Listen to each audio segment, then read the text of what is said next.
Troisième discours. La poursuite de la sagesse procure de grands avantages. Une seule période de 22 versets, présentant cependant 4 morceaux distincts. Par sa sagesse l'homme parvient à la possession de toute science, versets 1 à 14. Évite le contact avec les pervers, versets 12 à 15. Et préservé de la femme étrangère, versets 16 à 19. Et obtient un bonheur durable, versets 20 à 22. Verset 1. Verset 1 à 4.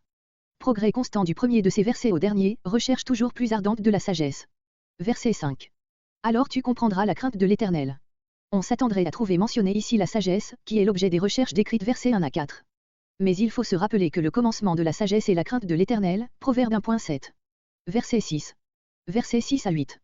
Sorte de parenthèse expliquant le verset 5 et faisant comprendre pourquoi, sur la voie des versets 1 à 4, on arrive à comprendre et à trouver Dieu, c'est que Dieu est un Dieu vivant qui donne, enrichit et bénit. Verset 7. Il réserve le salut. Le mot que nous rendons par salut, tout ce qu'il y a, est une des expressions caractéristiques de la sagesse hébraïque, en dehors des proverbes et de Job, il ne se retrouve que dans Michée 6.9, voire note, et Ésaïe 28.29. On pourrait le rendre aussi par consistance, solidité, vrai bonheur. Verset 9. Toute voie. Tu discerneras la justice et la droiture et la probité et toute autre voie, autant qu'il peut y en avoir, qui mène au bien, littéralement, toute ornière de bien. Verset 13. Comparez Jean 3.20, Ésaïe 29.15 et l'expression œuvre des ténèbres dans Romains 13.12. Verset 16. Pour te délivrer. Ces mots rattachent ce qui va suivre au verset entre 10 et 11. Garder des hommes pervers, verset 12 à 15, l'ami de la sagesse sera aussi garder des femmes corrompues.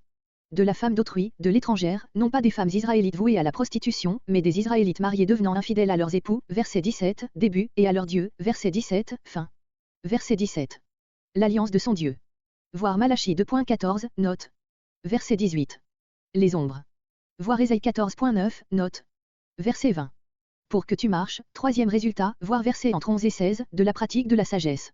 Ici, il s'agit d'une bénédiction positive, verset 21. Comparez Psaume 37.9, Psaume 37.22. Verset 21. Le pays, non pas la terre en général, mais le pays de Canaan, Exode 20.12, Deutéronome 5.16, Deutéronome 25.15.